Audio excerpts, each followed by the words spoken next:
Demain, 19h35, sur les traces du cabinet d'Ambre. Depuis 50 ans, nul ne sait ce qu'est devenu ce chef-d'œuvre de la marqueterie baroque. Arte mène l'enquête et part à la chasse au trésor.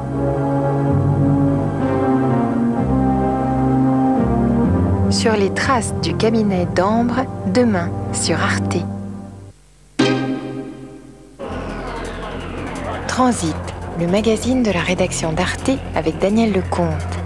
42 millions de personnes vivent aujourd'hui en Europe en dessous de ce qu'on appelle pudiquement le seuil de pauvreté. Et parmi eux, 3 millions de sans domicile fixe. De Liverpool à Zittao, de Paris à Lisbonne, des gamins des rues aux émigrants à qui on refuse l'hospitalité transitent à explorer cette Europe des marges, celle que le grand marché des 12 a laissée pour compte. L'Europe des exclus, à qui la faute? Réponse dans Transit. Transit, demain, 20h40 sur Arte.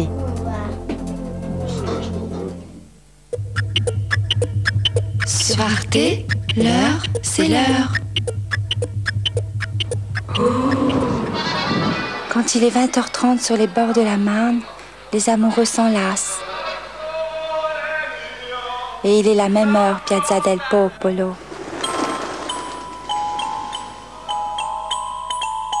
À Saint-Pétersbourg, les poupées russes cherchent le sommeil. Il est 22h30.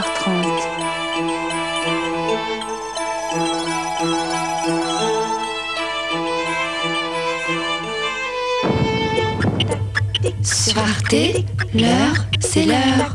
Tic-tac, tic-tac, tic-tac.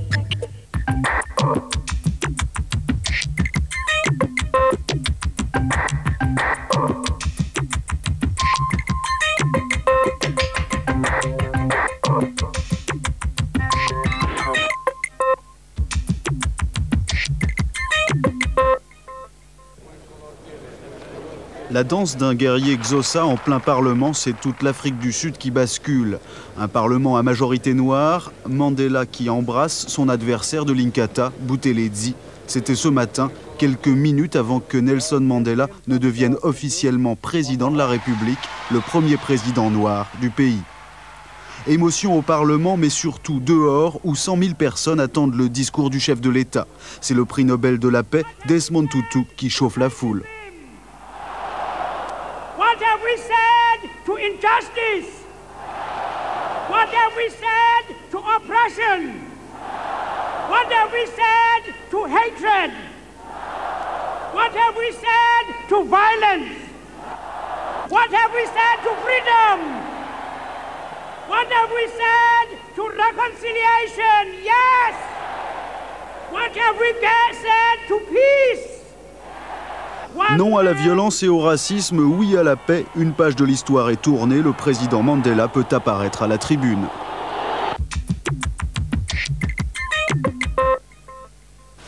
C'est dans un de ces villages du Transkei que Mandela voit le jour en 1919. Issu d'une famille princière des Xhosa, il étudie le droit. Son combat politique se limite alors à une participation à des groupes d'intellectuels noirs. L'instauration de l'apartheid en 1948 va tout changer. À la tête de l'ANC, Mandela organise manifestations, grèves et journées de désobéissance civile. C'est la période de l'opposition pacifique. À Sharpeville en 1960, des centaines de Noirs brûlent leur carte d'identité. La police tire, 69 morts. L'ANC est interdit. Nelson Mandela annonce un changement de politique. Il semble désormais inutile pour nous de parler de paix et de non-violence à un gouvernement qui ne répond qu'avec des attaques sauvages. Pendant 2 ans,